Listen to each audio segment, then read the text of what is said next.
James sat on the edge of the bed, his hands gripping his forehead.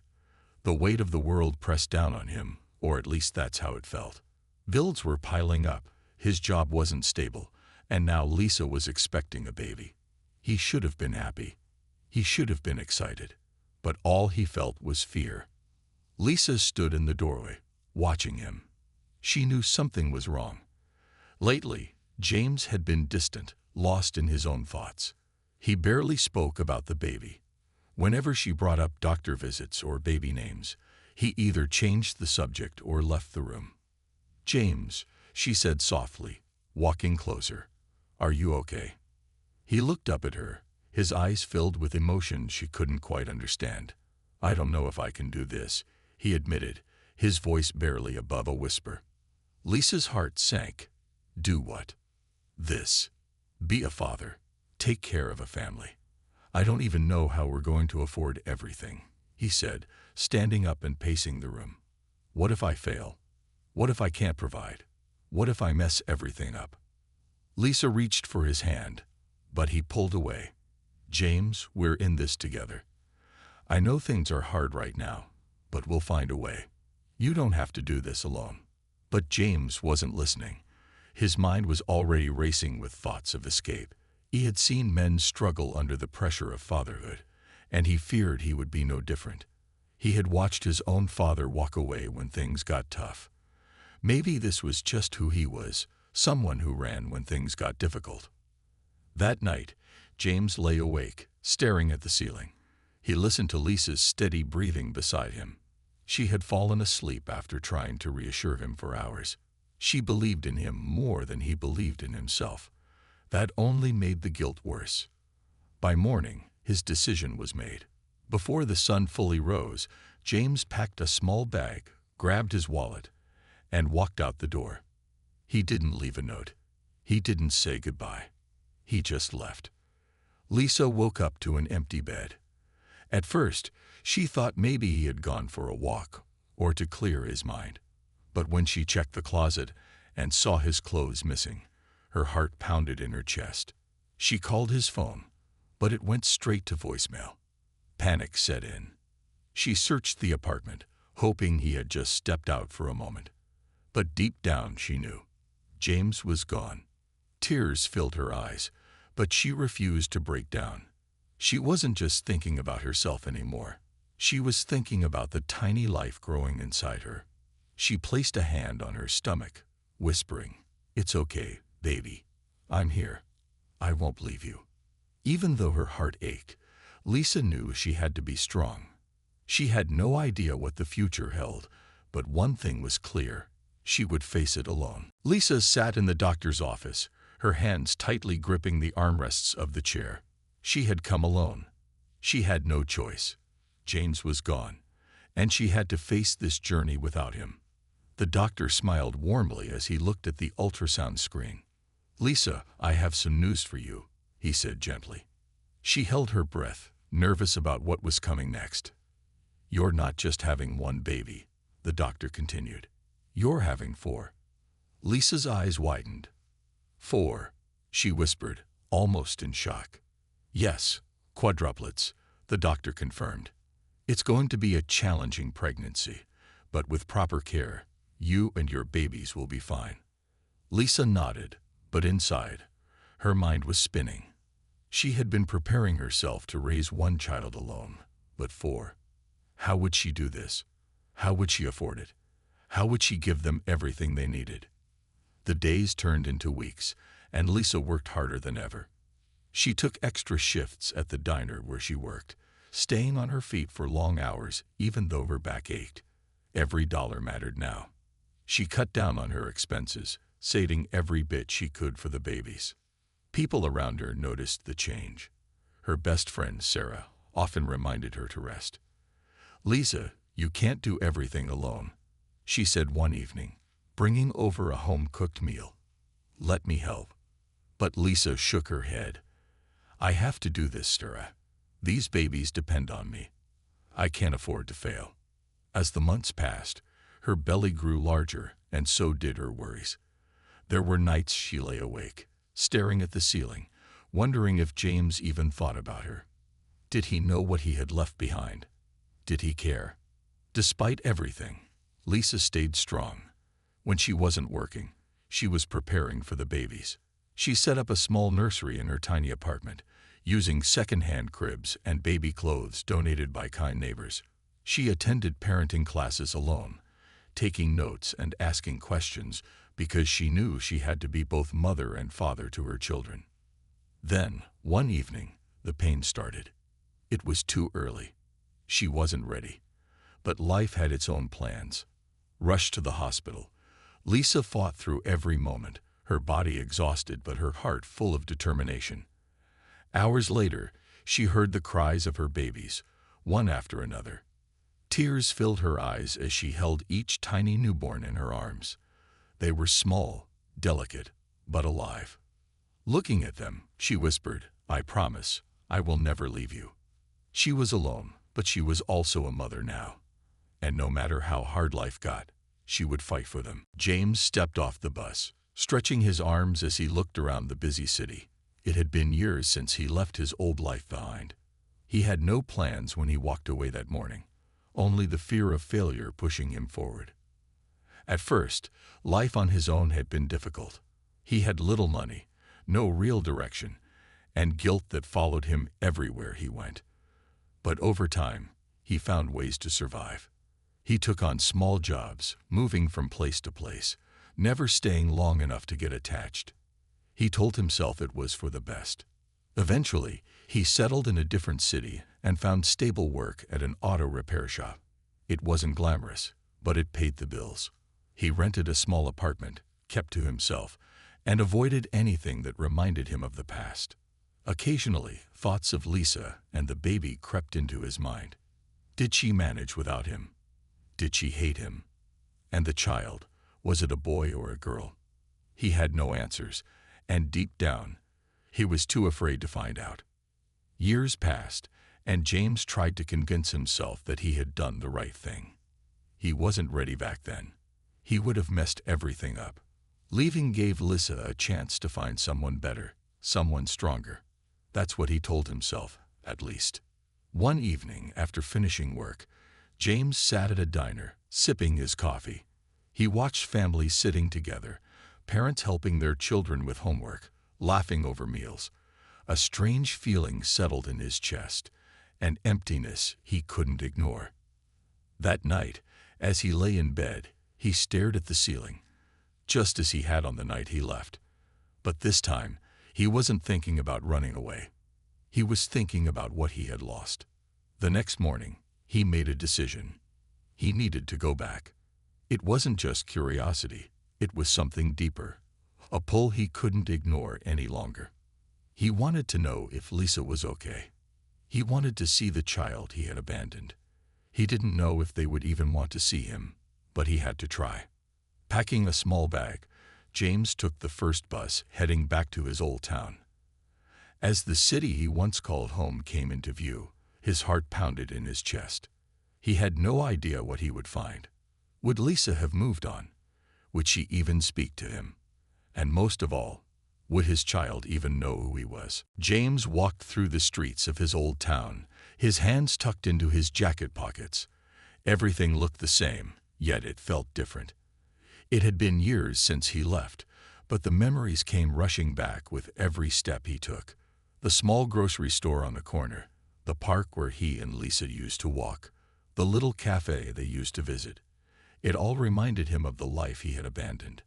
His heart pounded as he neared Lisa's neighborhood. He had no idea what he would say to her. Would she even want to see him? He wouldn't blame her if she slammed the door in his face, but he had to try. Before he could reach her house, something caught his attention. At a small outdoor cafe, he noticed a group of children sitting at a table, laughing and chatting.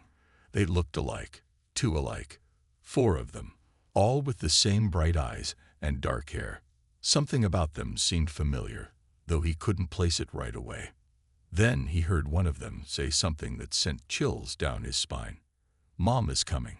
She said we can have ice cream today." James froze. Mom. Before he could fully process it, a woman walked up to the table. His breath caught in his throat. It was Lisa. She looked different, stronger, more confident. There was a light in her eyes that he hadn't seen before.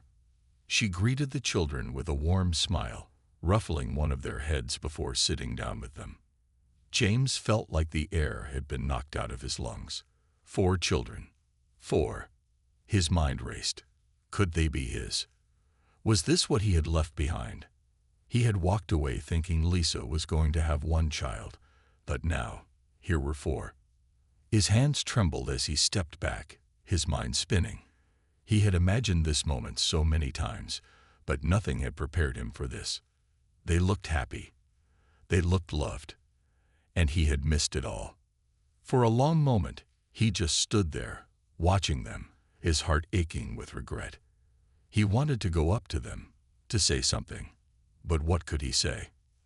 As he turned to leave, one of the children caught sight of him and tilted their head curiously.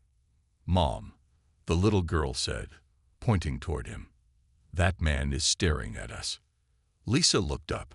Their eyes met. And in that moment, James knew he couldn't run anymore. Lisa's gaze locked with James's, and for a brief moment, everything seemed to stop. Her heart skipped a beat. She had heard about him over the years, seen his name here and there in passing, but never imagined he would just show up out of nowhere. And yet, here he was, standing across the street, looking lost, almost afraid. Her mind raced. Was it really him? The man who had walked out on her all those years ago. The man who had left her to raise their children alone. The kids were still talking, completely unaware of the tension in the air.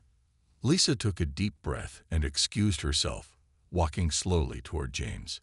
He didn't move. He just stood there, his eyes fixed on her with an expression she couldn't quite read. She stopped a few feet away from him, unsure of what to say, unsure if she even wanted to hear his excuses. "James," she finally said, her voice soft but firm. He opened his mouth to speak, but the words didn't come. Instead, he looked at the ground, then back at her, his eyes filled with regret. I never thought I'd see you again," he said quietly, almost as if talking to himself. Lisa's heart pounded, but she held her ground. "What do you want, James? Why are you here?" He swallowed hard, trying to find the right words. "I didn't know. I didn't know about them.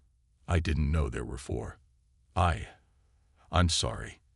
Lisa's anger flared for a moment. Sorry.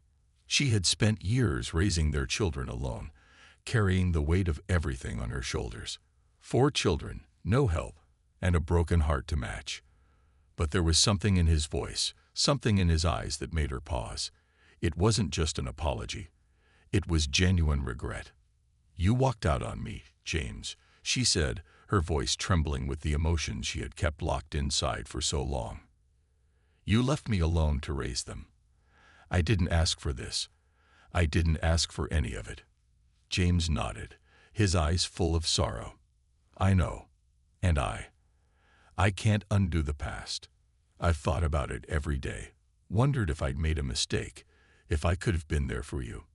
But I wasn't strong enough to face it." The words hung heavy in the air. Lisa didn't know whether to yell at him or cry. She had spent so many sleepless nights wondering what had happened to him, whether he was alive or if he was just another empty promise. But now, standing in front of him, it didn't feel like it mattered. She took a deep breath, trying to steady herself. "I'm not sure what you're asking for, James. You can't just walk back into our lives and act like nothing happened." He took a step forward, his voice shaking. "I don't expect you to forgive me, but I want to try. I want to know them, Lisa. I want to be part of their lives. I don't want to be the man who walked away anymore." Lisa looked at him, studying his face. There was no pretending. He was sincere, but could she trust him again? Would the kids even accept him after everything he had put them through? The question swirled in her mind, but she didn't have the answers. Not yet. For a long moment, neither of them said anything. The sound of the children laughing in the distance was the only thing that broke the silence. Finally, Lisa spoke, her voice barely above a whisper. "We'll see," she said softly. "But it won't be easy, James. It's not going to be like before." He nodded. "I know. I'm ready to do whatever it takes." And for the first time in years, Lisa allowed herself to believe that maybe, just maybe, there could be a chance for something new. James wasn't sure what to expect, but when Lisa agreed to let him try, it felt like a small victory. His heart still raced every time he thought about facing the kids. They were his children, but they didn't know him, and he wasn't sure how they would react. He couldn't erase the past, but he wanted to make up for it in whatever way he could. For the next few weeks, he stayed in town, visiting Lisa and the kids at a distance. Lisa kept her distance too, watching him carefully.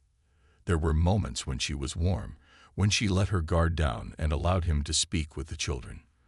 But there were also moments when she was cold, her silence louder than any words. James tried not to take it personally. He knew he had a lot of trust to rebuild. He spent hours just talking to Lisa, trying to understand everything she had gone through in the years he'd been gone. She shared stories of sleepless nights, of juggling work, and raising 4 children on her own. She told him about the sacrifices, about how she had to be both mother and father. He listened, really listened, understanding for the first time the full weight of what she had carried. One evening, as he was helping Lisa bring groceries inside, she suddenly stopped and turned to him. "You've been here for weeks now, James," she said, her voice steady. "And I've been watching you. You're trying, I can see that. But my kids, they don't know you. They don't remember you." James felt a pang in his chest. The truth stung, but he knew it was real. The children had grown up without him. They had built their lives without a father, without a man who should have been there. "I get it, Lisa," he said quietly. "I don't expect them to trust me right away. I don't expect them to forget everything that happened." Lisa took a deep breath, the tension in her shoulders easing slightly. "It's not just about trust. It's about showing them that you're really here now, that you're not going anywhere." James nodded, determined. "I'm here, and I'm not going anywhere." The next weekend, Lisa suggested that they all go to the park. The kids had been asking about him, and Lisa thought it might be a good idea to start small. James felt nervous, but he agreed. When they arrived at the park, the children were playing on the swings and running around, their laughter filling the air.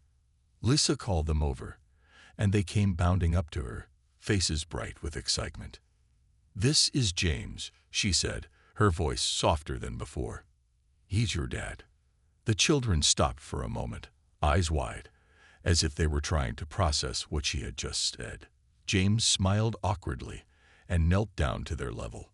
"Hi there," he said, his voice gentle. "I know it's been a long time, but I'm really happy to meet you all." The oldest of the children, a girl named Emma, looked him over carefully, her small face serious. "Why didn't you stay with us?" she asked, her voice quiet but direct. James felt his throat tighten. He hadn't been prepared for such a straightforward question, but he answered as honestly as he could. "I made a mistake. I was scared, and I didn't know how to be the father I should have been. But I'm here now, and I want to be part of your lives, if you'll let me." The silence that followed seemed endless. The other children watched, their eyes filled with curiosity but also caution. Finally, Emma spoke again, her tone softer. "Okay, but you have to promise you won't leave again." James's heart swelled with emotion. "I promise. I'm not going anywhere." It wasn't much, but it was a start. Lisa watched quietly, her expression unreadable, but for the first time, she seemed to relax. She hadn't said anything, but she didn't need to. The look in her eyes told him everything he needed to know. He was still here, still trying, and that was enough. As the weeks passed, things between James and the children began to change, though slowly. Every day, he made an effort to spend time with them, whether it was helping with their homework or playing games in the park. Lisa had warned him that earning their trust would take time, but James was determined. He knew that he couldn't rush this process, that he had to prove himself with each small action. The children began to warm up to him in their own way. Emma, the oldest, was still cautious, but she would ask him to read her a story at night or share some of her schoolwork with him. It was a quiet kind of acceptance, but it meant the world to James. The twins, Jack and Lily, were more open. They loved playing with him, even if they didn't fully understand what it meant to have a father. They were just happy to have someone to run around with. The youngest, Max, had a special place in James's heart. At only 3 years old, he didn't quite understand who James was, but he enjoyed sitting on his lap and playing with his toy cars. There were moments when James would catch Max looking at him with a sense of curiosity, as if he were trying to figure out where this man had been all this time. But the real breakthrough came when James took the kids to a local fair. Lisa had agreed to go with them, though she stayed at a distance, watching as James interacted with the children. He wasn't sure what to expect, but he wanted to show them that he was here for them, that he was part of their lives again. They spent the afternoon at the fair, riding the Ferris wheel, eating cotton candy, and playing games. Jack and Lily squealed with excitement when they won a small stuffed animal at one of the booths, and Max clung to James's side, his little hand in his. Lisa had joined them on the Ferris wheel, and as they reached the top, she finally looked over at James with a small smile. "You're doing well," she said quietly, her voice soft but sincere. "I can see it." James wasn't sure how to respond. He hadn't expected praise. He had only hoped to show her, and the children, that he was trying, that he was here to stay. But her words felt like a small victory. The evening ended with the children tired and happy, their faces lit up with the glow of the fair's lights. On the way home, as they all piled into the car, Emma turned to James with a serious expression. "You know," she said, "I think you're really trying. It's hard, but maybe we can give you a chance." Those words meant more to James than anything. He knew it wasn't going to be easy, that trust couldn't be built in a day, but hearing that from Emma felt like a step forward. He wasn't just a stranger anymore. He was slowly becoming part of their world. Later that night, after the children were asleep, Lisa sat down beside James on the couch. For a moment, neither of them spoke. The house was quiet, the only sound the hum of the refrigerator in the background. Lisa finally looked at him, her expression softer than it had been in a long time. "Thank you," she said, her voice low, "for being here, for trying."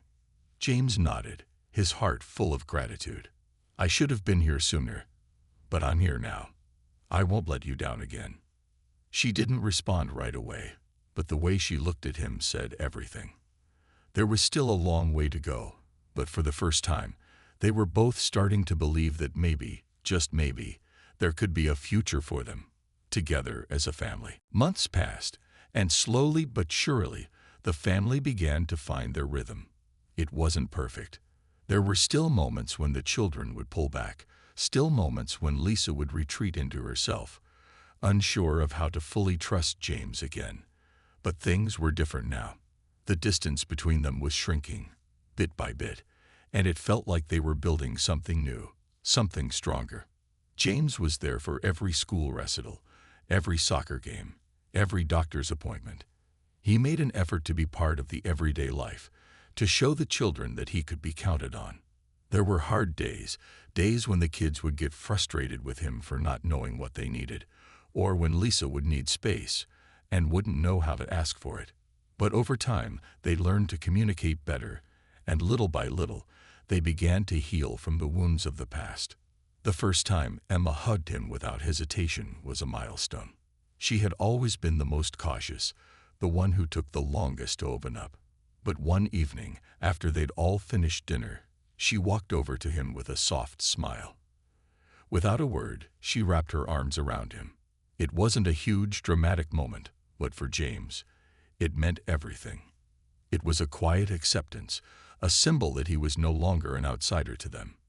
Max had grown attached to him in ways that made James's heart swell. The little boy would run to him with arms wide open every time he came through the door, shouting "Daddy," before climbing onto his lap.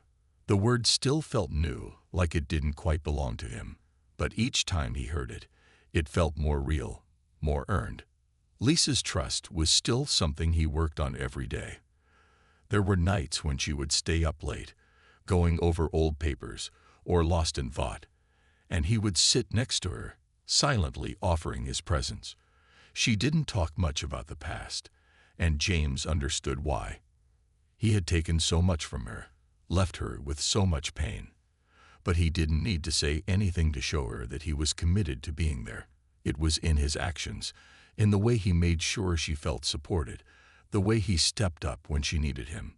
One afternoon, the family sat together in the living room, watching a movie, and something shifted. It wasn't a big moment, not a dramatic revelation, but for the first time, Lisa leaned against James. She rested her head on his shoulder as the children laughed together on the couch. It was simple. It was small. But it was a sign that they were moving forward. They had found a new way of being a family, one that wasn't defined by the mistakes of the past, but by the choices they made every day to move forward. The next summer, they took a family trip to the beach. The kids ran ahead, their laughter echoing across the sand, while James and Lisa walked slowly behind. For the first time in years, they walked side by side without the weight of old wounds between them. There was a quiet peace in the air, a feeling that despite everything they had gone through, they had found a way to rebuild. At the end of the day, as they all sat together on the beach, watching the sunset, James looked at his children. They weren't just his children anymore. They were his family. And that meant everything. He didn't know what the future held, but he knew one thing for sure. He wasn't going anywhere. And for the first time in a long time, he felt like he was exactly where he was meant to be.